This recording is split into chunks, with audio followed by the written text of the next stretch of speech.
Salam à tous, on reprend le Chok HaEmuna. Baruch Hashem, on a la chance de continuer. On est le 12 Tevet, on est bien dans le deuxième livre déjà du Chok HaEmuna. Il y en a quatre, on avance Baruch Hashem. On est en plein milieu du jardin de la foi, en train de parler de comment réagir avec le policier pour apprendre à avoir des cas concrets pour mettre en exercice la Emuna et pouvoir réussir les épreuves d'Emuna de la vie de tous les jours. Donc on dit Utzdaka Tatsil Miknasot, et il y en a qui pourront très facilement se reconnaître là-dedans. La Tzedaka sauve des impôts ou sauve des contraventions, des amendes. On parlait d'un policier qui nous arrête, qui va nous mettre une amende. Le Rav nous dit ici, il est lieu de préciser que beaucoup de fois où un homme reçoit une amende par un policier, par l'État, par n'importe quoi, des trucs à payer ou des angoisses, des trucs à payer qui nous arrivent dessus, etc., des pertes d'argent financières qui tombent sur un homme, et bien souvent, très souvent, le Rav, c'est parce qu'un homme ne donne pas suffisamment de tzedaka, de charité. Et ça, et chacun va dire, mais si, moi je donne. Chacun, en fonction de ce qu'Hachem lui envoie, eh ben, il a une épreuve de savoir combien il doit donner, et ce n'est pas évident. Plus une personne est là, et plus il doit donner, c'est l'épreuve de la richesse, c'est l'épreuve de chacun. Un pauvre, c'est difficile aussi pour lui de donner. C'est en tout cas de savoir que les épreuves d'argent viennent souvent par un manque de tzedaka. Pourquoi? La Gemara nous dit, dans Baba Batra, page 10, de la même manière que la somme d'argent qu'un homme il doit recevoir dans son année, c'est fixé à Rosh Hashanah, il y a une chose qu'on sait moins, mes amis, c'est que les pertes d'argent qu'il doit avoir cette année, elles sont aussi fixées à Rosh Hashanah, les amis. Les pertes d'argent que tu dois avoir chaque année, elles sont fixées à Rosh Hashanah. Ça veut dire quoi? Traduction de cette Gemara. Si tu es méritant, cet argent que tu dois perdre, tu vas le donner à la Tzedaka. Parce que de toute manière, tu dois la perdre, autant que tu vas donner à la Tzedaka. Si tu n'es pas méritant, alors tu vas perdre cet argent en devant payer des impôts, des amendes, des gens qui vont te persécuter ou d'autres sortes que des pertes matérielles qui vont te coûter de l'argent. Et il y a une histoire qui est ramenée justement de la Gemara à ce propos-là de Rabbi Yohanan ben Zakkai, que voilà qu'une fois, à Yom Kippour, on lui a montré dans un rêve, on lui a fait voir que sur ses neveux, il y avait une xéra qui devait perdre maintenant cette année 700 dinars exactement. Il devait perdre 700 dinars. Et qu'est-ce qu'il a fait, Rabbi Yohanan? Et bien, durant toute l'année, comme il savait que ses neveux, ils allaient perdre 700 dinars dans l'année, qu'est-ce qu'il a fait? Toute l'année, il est parti taper à la porte de ses enfants, de ses neveux, et il leur a sorti de la zdaka. Il leur trouvait à chaque fois des bonnes raisons de leur faire donner de la zdaka. Un jour, une raison, une telle, un jour pour une autre raison de zdaka. Et comme ça, il leur retirait à chaque fois un peu d'argent, jusqu'à ce qu'il est arrivé à la fin de l'année quasiment à pouvoir sortir les 700 dinars qu'il devait perdre, mais il manquait encore 17 dinars qu'il n'avait pas réussi à leur sortir. Il avait sorti 683 dinars. Il en manquait 17 qu'il n'avait pas réussi à sortir avant la fin de l'année. Et voilà qu'on arrive à Yom Kippour et que dans la maison de ses neveux, eh ben, il y a un envoyé du César qui est venu et qui leur a demandé de donner une amende, un impôt de 17 dinars. Eux, ils ont donné de l'argent. Et quand il est parti, ils sont restés comme ça et ils sont partis voir. Dans leur cœur, ils se sont dit, ouais, si maintenant déjà et la royauté, elle vient nous taper à notre porte pour nous demander de l'argent. Ils ont commencé avec 17 dinars, mais maintenant, hein, ils vont commencer à convoiter notre argent et ils vont revenir nous prendre encore beaucoup plus d'argent. Et donc, ils étaient angoissés. Ils sont partis voir leur tonton. Ils sont partis voir tonton Rabbi Yohanan. Et ils leur ont dit, qu'est-ce qu'on va faire? Ils vont nous prendre tout notre argent. Qu'est-ce qu'il leur a dit, Rabbi Yohanan? N'ayez pas peur. Il leur a dit, maman, achetez 17 dinars que vous avez payés, ça va leur suffire. Et vous n'aurez pas besoin de leur payer ne serait-ce qu'un seul centime en plus. Là, les neveux, ils lui ont dit, mais attends, c'est gentil, tonton. Mais d'où tu sais ça? Dis-moi, tu es en kécher, tu es en lien avec les autorités financières du César? Tu es prophète? Rabbi Yochanan, il leur a dit non, j'ai aucun lien avec toutes les autorités financières du César. Je suis ni prophète, ni fils de prophète, mais je suis en lien avec le responsable en tête du monde entier qui est Akadosh Baruch Hu. Et depuis le début de l'année, Akadosh Baruch Hu, il m'a fait voir en rêve combien d'argent vous allez devoir perdre dans l'année. Et moi, je suis venu toute l'année vous retirer de l'argent pour la Zdaka et j'ai réussi à tout vous retirer, sauf ces 17 dinars qui est resté que je n'ai pas réussi à vous faire sortir pour la Zdaka. Et donc, ils sont venus, ces émissaires du César, pour vous prendre ces 17 dinars. Ils ne savent pas pourquoi, mais c'est pour ça. Sachez, il leur a dit, que si jamais je vous avais pris, si jamais je ne vous avais pas pris tout cet argent en Zdaka durant toute l'année, eh bien, vous aurez dû payer ces 700 dinars malgré tout, malgré vous. Et sans avoir aucun bénéfice de ça. Vous aurez eu avec ça beaucoup d'amertume, parce que vous aurez eu votre argent qui part dans le vent, comme on dit. D'accord? Ça aurait été une perte sèche. Mais maintenant, sachez que vous avez mérité de faire de la tzedaka pour des buts qui sont très importants. Et vous êtes doublement gagnant, des milliards de fois gagnant. Parce que non seulement vous avez le mérite de la tzedaka, c'est-à-dire que cet argent n'est pas perdu, vous l'avez investi dans la tzedaka, et c'est quasiment sûr que vous allez vous enrichir grâce à ça. Parce que tout celui qui ouvre sa main et qui donne la tzedaka, eh ben, la beracha, la bénédiction, elle règne, elle réside sur ses mains. Et alors là, à ce moment-là, ses neveux, ils se sont un peu attristés et ils se sont dit, ouais, mais notre cher tonton, pourquoi tu ne nous as pas dit depuis le début qu'on avait cette zéra sur nous? Tu es venu à chaque fois nous retirer petit à petit la tzedaka. Tu t'es fait des souffrances pour rien. Tu serais venu une fois, tu nous aurais dit, j'ai eu un rêve. Vous allez avoir 700 dinars à payer cette année. Faites-moi un chèque de 700 dinars. Vénigma. Et pourquoi tu viens à chaque fois, tu dois manger, etc.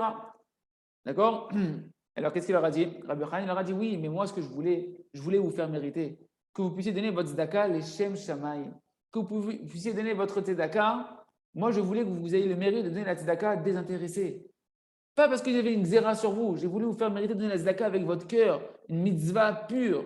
Alors, à ce moment-là, ses frères, ses neveux, ils ont pris sur eux un match très fortement. Ils se sont dit, vu que maintenant la réalité spirituelle, elle est comme ça et que chaque année, c'est décrété sur nous combien on doit perdre d'argent, et bien maintenant, on va chercher toutes sortes de moyens et toutes sortes d'occasions pour donner de la tzedaka, le maximum que l'on peut dans nos moyens, pour ne pas que l'on perde notre argent en vain, dans le vent. Il se trouve donc que beaucoup de fois, là on revient à la conclusion pratique pour nous, beaucoup de fois dans la vie d'un homme, lorsqu'il doit payer des impôts, des amendes, des pertes financières, etc., des réparations, et bien souvent c'est pour pouvoir compléter la somme qui avait été décrétée déjà à Rosh Hashanah qui devait perdre d'argent financier. Parce qu'il faut savoir que dans le ciel, il y a une direction des comptes bancaires de chacun, des comptes financiers de chacun. Et que dans le ciel, on s'inquiète que la personne, elle gagne ce qu'elle doit gagner, mais qu'elle perde l'argent qu'elle doit perdre qui était décrété dans le ciel. Et pourquoi tout ça? Pour te laisser le libre arbitre, d'être méritant. Si tu es méritant, tu vas toi précéder les amendes et tu vas donner ton argent à la tzedaka et tu vas perdre zéro argent et tu vas faire que gagner des mérites extraordinaires. Tu vas être préservé de l'amertume qui est liée au fait de devoir payer des amendes. C'est jamais agréable de payer des amendes. Et l'essentiel, tu vas mériter d'accomplir une grande misère de tzedaka, que c'est sûr que grâce à ça, tu vas être sauvé d'énormes souffrances, d'énormes tsarot et à recevoir beaucoup de brachot. Il y a Ratson Shiniske de pouvoir avoir les émouna de donner la tzedaka, car la tzedaka, c'est un symbole de émouna. Et de savoir que quand, même si un policier nous arrête ou qu'on a une épreuve de devoir sortir de l'argent, savoir que ça vient essentiellement pour la tzedaka et savoir réagir en amont, apprendre à être chacham, à prendre les devants et pas attendre les amendes pour pouvoir réagir et donner de la tzedaka. On continue avec le livre Le Jardin des Louanges. Mes amis, écoutez bien ce qu'on va dire ici. C'est très puissant, c'est très fort, c'est très profond, ça paraît très simple, mais ça demande beaucoup de prières pour intérioriser. Une grande, grande joie. On vous retourne dans le Likutei Moharan, mes amis, Torah 65 du Likutei Moharan.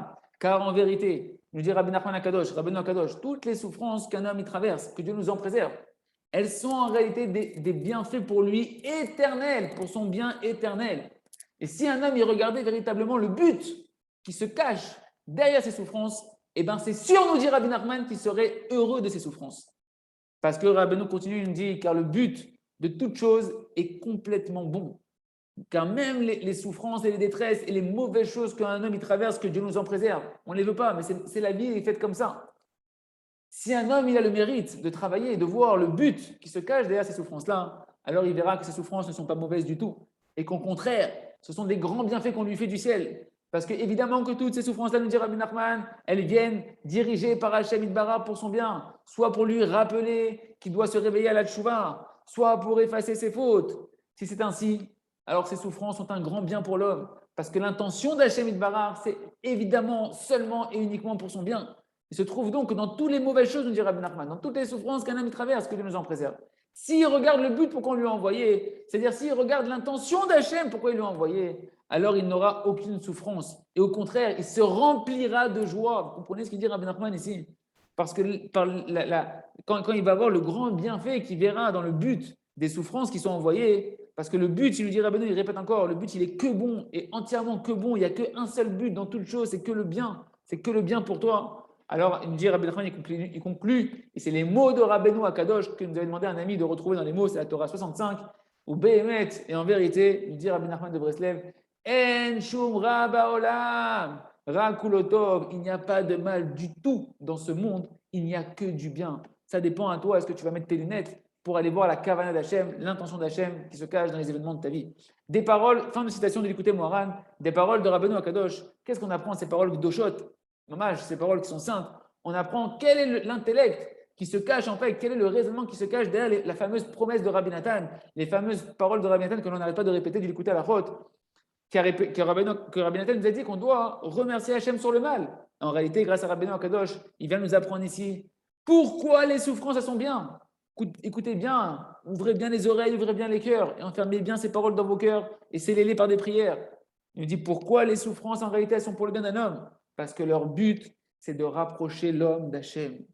Est-ce qu'il y a quelque chose de meilleur sur terre que ça? Vadaï, que la meilleure chose qui existe sur terre, c'est de se rapprocher d'Hachem. Comme il a dit David Améler dans les Teilim, Bani, Kervat, Elohim, Litov, le roi d'Israël, il te dit la meilleure chose. Qu'est-ce qui est la plus agréable des choses, le plus grand bienfait que j'ai sur terre? C'est la proximité avec Dieu. Dieu dans Elohim. Elohim, c'est la rigueur d'Hachem. Même dans la rigueur d'Hachem, elle me rapproche d'Hachem. C'est le seul bienfait, le seul bonheur qui existe du monde, c'est de se rapprocher d'Hachem. Et c'est ça que Rabbeinu Akadosh, il écrit là-bas, ou Béhémet, les paroles de Rabbeinu, on les recite. Il n'y a pas de mal dans ce monde, simplement tout est pour le bien, tout est que bon. Qu'est-ce qu'il veut dire Rabbeinu Akadosh? Du fait que chaque chose qui se passe sur terre, écoutez bien, ça paraît simple, mais c'est tellement profond. Chaque chose qui se passe sur terre, toute chose sans exception, vu que c'est uniquement et engendré seulement pour te rapprocher d'Hachem, pour rapprocher l'homme qui reçoit cette souffrance-là d'Hachem. Si c'est comme ça, il n'y a pas de mal sur terre. Il n'y a que des grands bienfaits parce qu'il n'y a que des rapprochements d'Hachem. Si c'est comme ça, on peut très bien comprendre maintenant que lorsqu'un homme, il va regarder le but de ses souffrances, qui sont en réalité que pour son bien éternel, alors il peut se remplir de joie s'il arrive à attraper par ses prières ce but-là qui est caché dans ses souffrances-là. Il va pouvoir commencer à danser et à remercier Hachem et à louer Hachem et dire Toda Rabba Lecha Hachem Itbarach.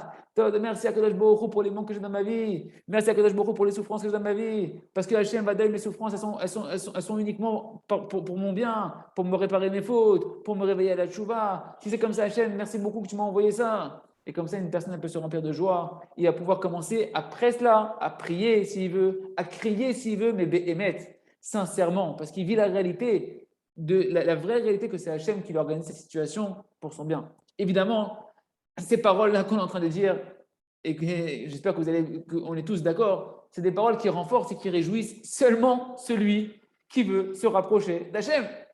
Parce que celui qui ne veut pas se rapprocher d'Hachem, que Dieu nous en préserve, pour lui, toute chose qui n'est pas comme lui voudrait, eh ben pour lui, c'est du mal.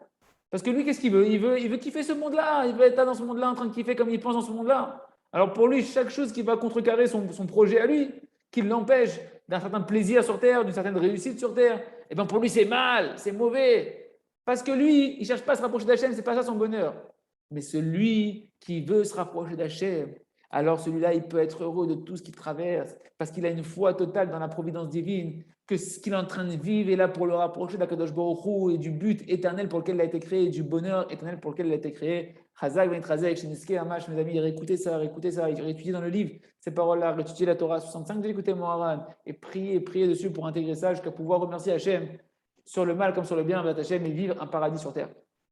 On continue avec les conseils sur l'Aïd Bodédout dans À travers champs et forêts pour faire notre heure d'Aïd Bodédout minimum aujourd'hui. Donc, troisième grand conseil dans l'Aïd Bodédout, de prier sur l'Aïd Bodédout. Dans ta Aïd Bodédout, il faut prier sur l'Aïd Bodédout. Comme on a déjà expliqué plus haut, sur toutes les choses de la vie, il faut prier.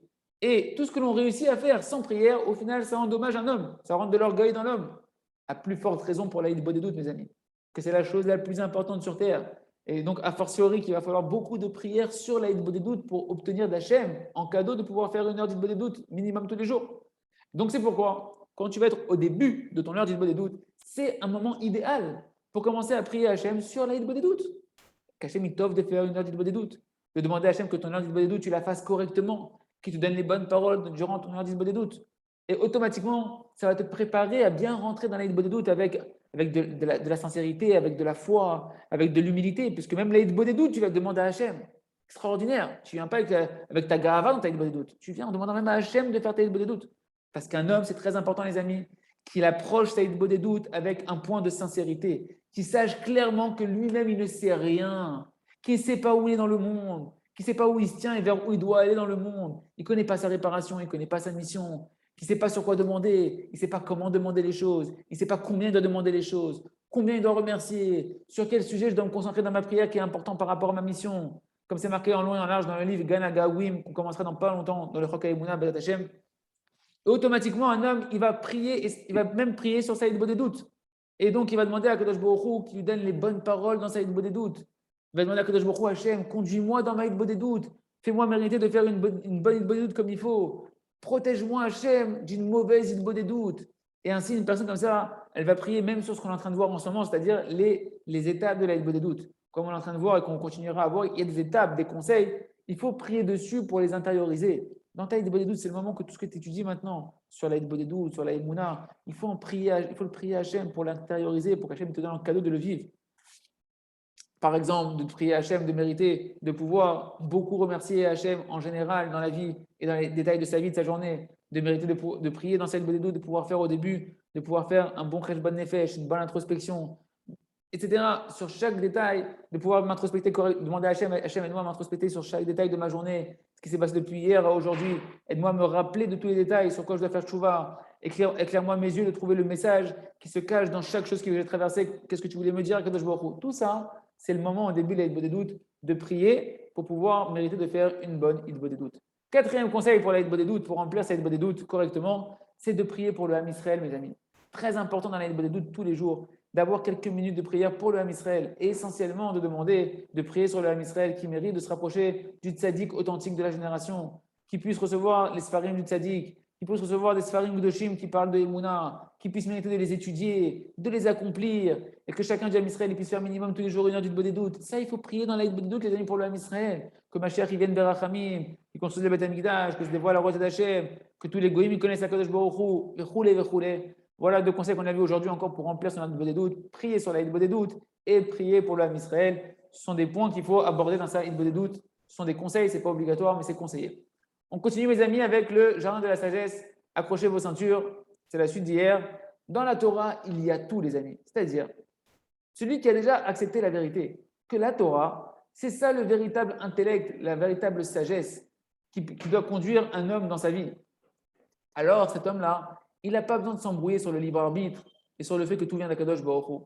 Parce que la même Torah qui t'ordonne de faire toutes tes forces pour être comme Hachem veut qu'il soit, cette même Torah, elle t'ordonne aussi que si jamais tu n'as pas mérité encore d'être comme Hachem veut qu'il soit, de pouvoir te réjouir, de pouvoir avoir foi, que même ton état dans lequel tu te retrouves à ce moment-là, dans la conscience que tu n'es pas exactement comme Hachem veut, ça aussi, ça vient d'Hachem. Et qu'Hachem veut que tu fasses tes chouvas. Donc, la Torah va te parler, un homme qui va avec l'intellect de la Torah, il doit savoir que maintenant, il peut vivre seulement avec la Emouna et il n'a plus besoin de s'embrouiller avec le libre arbitre. Pourquoi? Parce que du fait maintenant qu'il a accepté la sagesse de la Torah, c'est sûr, écoutez bien, c'est évident que tu ne veux faire que les choses de la meilleure manière possible. Tu n'es pas en train de chercher des solutions que Dieu nous en préserve pour contrecarrer la Torah et pouvoir faire des avérotes. Pas du tout. Si tu as accepté la Torah, toi tu veux faire que la Torah, tu veux faire que les mitzvot, tu veux faire que le bien. Et si maintenant, il se trouve que malgré toi, tu as transgressé une partie de la Torah, que Dieu nous en préserve, pour X ou Y raison, la même Torah que tu voulais tellement garder, que tu as tellement envie d'accomplir, elle te dévoile comment tu dois te comporter dans cette situation-là maintenant, quand tu n'as pas réussi. Pas shoot, tu dois reconnaître ta faute, tu dois la regretter, tu dois faire tes chouvas, mais la Torah ne te dit pas que tu dois maintenant être triste. Elle ne te dit pas que tu dois être désespéré. Elle ne te dit pas cette Torah-là que tu dois te culpabiliser et te persécuter. Il se trouve donc que celui qui est avec la Torah, il n'est pas embrouillé. Il a tout.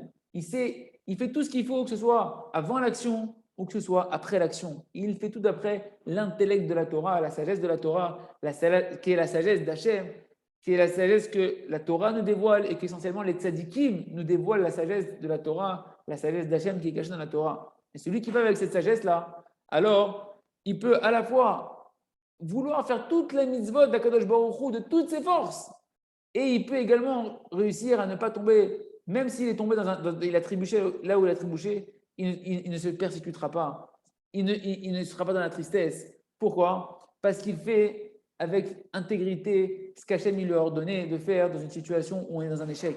Il y a des situations avant l'action, la Torah nous parle comment il faut se comporter, il y a une situation après l'action, en cas d'échec, comment il faut se comporter. Et toi, tu sais maintenant accomplir la Torah et écouter le message de la Torah dans la situation dans laquelle tu te trouves, avant ou après. Car comme on l'a dit, tout sentiment qu'un homme il a de se dire mais j'aurais pu mieux faire et j'aurais dû mieux faire, c'est de l'hérésie.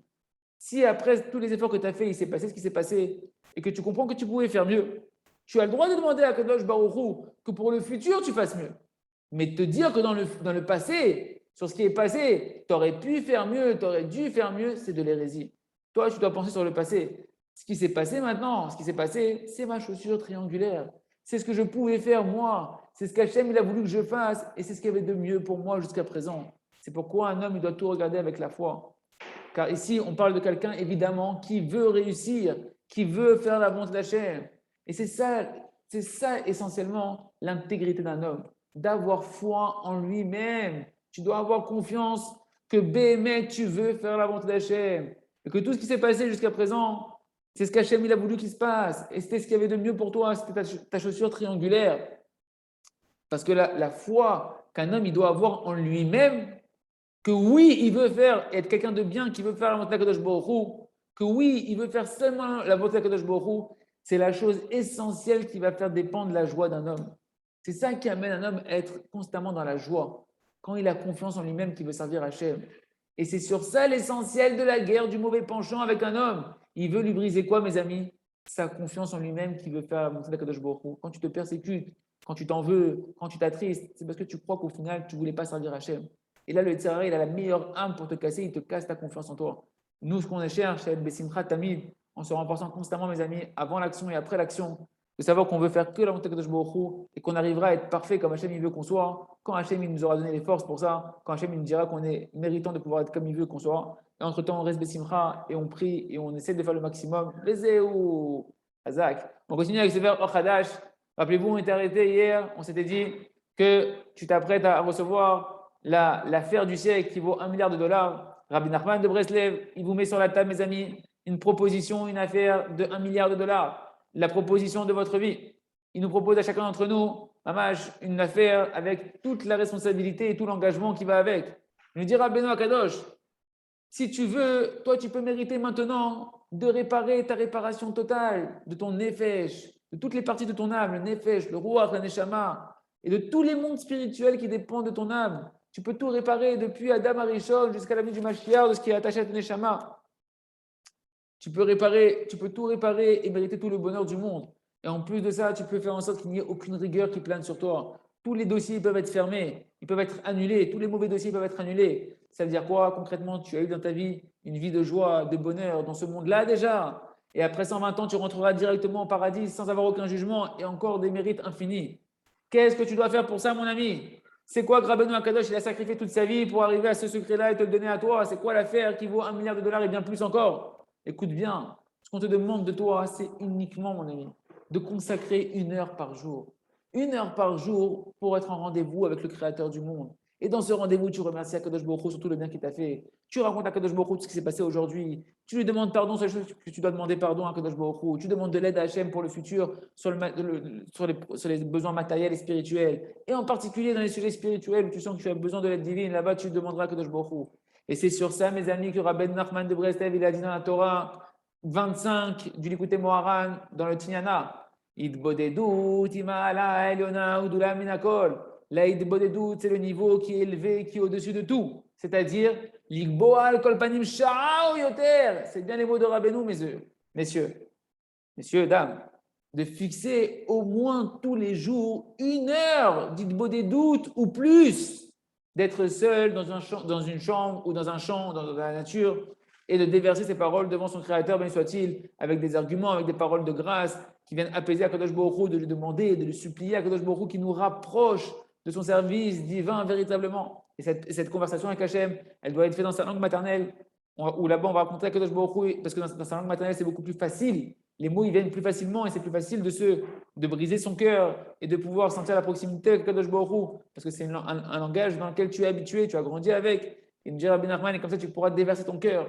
Tu pourras parler à Kadosh Baruch Hu Mamash et regretter ce que tu dois regretter, faire tes choix sur le passé, demander de l'aide pour le futur, pour que Kadosh Baruch Hu te rapproche de lui à partir de maintenant, que tu puisses véritablement être comme Hachem veut qu'il soit, chacun à son niveau. Et Rabbeinu il continue, il nous dit, et il faut faire très très attention mes amis, de s'habituer, d'être très régulier, tous les jours, d'avoir au moins une certaine heure où tu fais une bonne doute, et tout le reste de la journée, les 23 autres heures de la journée, d'être que dans la joie, dans la simra. Et cette habitude-là, cette conduite simple-là, elle est très élevée, nous dit Rabbeinu, c'est un niveau très très élevé et c'est un très bon conseil pour se rapprocher, un très très grand conseil pour se rapprocher du Créateur, béni soit-il. Parce que, écoutez bien, c'est le conseil qui englobe tous les conseils et toute la voie de Hachem, nous dit Rabbi Nachman de Breslev. Parce que toutes les choses que tu vas voir que tu n'arrives pas à faire dans le service divin, eh ben, ou bien qu'une personne, c'est même pas que c'est des choses, c'est même pas des choses qu'elle a du mal à faire, c'est qu'elle se sent qu'elle est complètement éloignée du service divin. Peu importe où tu en es dans ton niveau spirituel, surtout tu peux en parler à Hachem et demander de l'aide à Kadosh Baruch Hu pour progresser. Et même si des fois, il me dit Rabbi Nachman, il va jusqu'au bout, Rabbi Kadosh. Même si des fois tu vois que tu n'arrives pas à parler, que ta bouche elle est fermée, que ton cœur il ne s'éveille pas, sache que même le fait que tu te prépares, c'est-à-dire que tu te tiens devant un Kadosh Baruch Hu et que tu désires lui parler, même si tu n'arrives pas pendant une heure, tu es là, tu veux lui parler, tu n'arrives pas. Rabbi Nachman nous dit dans la Torah 25, ça en soi-même, c'est même très très très bien. Qu'un homme il fasse même de ça une prière, de dire à Kadosh Baruch Hu, de crier à Kadosh Baruch Hu, regarde Hachem, je me suis tellement éloigné de toi que j'arrive même pas à parler avec toi, Kadosh Baruch Hu. J'arrive même, je t'en prie, prends-moi en pitié Hachem, ouvre ma bouche, aide-moi à parler. Et du fait que tu n'arrives pas à parler, tu vas faire des doutes. Et sache, nous dit Rabbi Nachman de Breslev, que sache que beaucoup de tzadikim, de grands tzadikim connus, ont raconté qu'ils sont arrivés au niveau qu'ils sont arrivés seulement par ce comportement-là de l'aide des doutes. Et celui qui est intelligent avec lui-même et qui comprendra la grandeur de cette conduite-là, que c'est une conduite, l'aide des doutes, qui s'élève au-dessus de tout, et qui est accessible à n'importe qui, du plus petit du Ham Israël au plus grand du Ham Israël. On a tous accès à ce trésor-là qui est l'aide des doutes. Alors tout le monde peut s'habituer à faire ce comportement-là. Et grâce à ça, chacun il peut arriver à un niveau extrêmement élevé, nous dit Rabbi Nachman. Heureux celui qui pourra attraper ce conseil, nous dit Rabbi Nachman. Donc qu'est-ce que ça demande de toi, mon ami? Rien du tout. Ça demande juste de prendre une décision, mamache tenace, de prendre une décision, mamache irréversible, de se fixer tous les jours un endroit et un moment pour avoir un rendez-vous, ton rendez-vous avec le Créateur et commencer à accomplir concrètement le conseil, mamache de Rabbeinu Akadosh comme une montre suisse. Et tu dois ne faire avec toi aucune réduction. Tu n'as le droit, tu ne dois te laisser de faire aucune réduction. Parce qu'on t'a déjà fait la plus grande des réductions. On t'a déjà réduit à 99,99% de réduction. On t'a rien laissé si ce n'est quoi 0,01%. C'est quoi? C'est ouvre ta bouche. Comme le chat d'une aiguille. Et tout le reste, c'est sur le compte bancaire d'Akadosh Baruch Hu, sur le compte bancaire de Rabbi Nachman de Breslev. C'est ma mâche, c'est jeté, c'est à prix cassé, pas cassé, cassé, c'est super cassé. Alors maintenant, chacun qui écoute, qui étudie ce passage-là, il doit prendre sur lui la décision forte et ferme. Dites maintenant, la mâche, exprimez-le avec votre bouche, avec votre cœur. Je ne me laisserai pas tranquille. Je ne passerai pas un jour, ma mâche, sans dégager dans mon agenda une heure dans mon organisation quotidienne pour la chose la plus précieuse, la chose la plus importante de ma vie, de laquelle dépend toute ma volonté, dépend toute mon identité, dépend toute ma teshuva, mon repentir, la chose de laquelle dépend toute ma réparation, la chose de laquelle dépend tout mon Gan Eden. Je ne laisserai pas ma journée passer sans cela. Il raisonne que chacun puisse prendre cette décision ferme et chazaka de faire tous les jours cette heure des doutes. Et comme ça, il merci à Hachem de mériter la plus grande des promesses et des réparations. Chazak, Vélit Razé.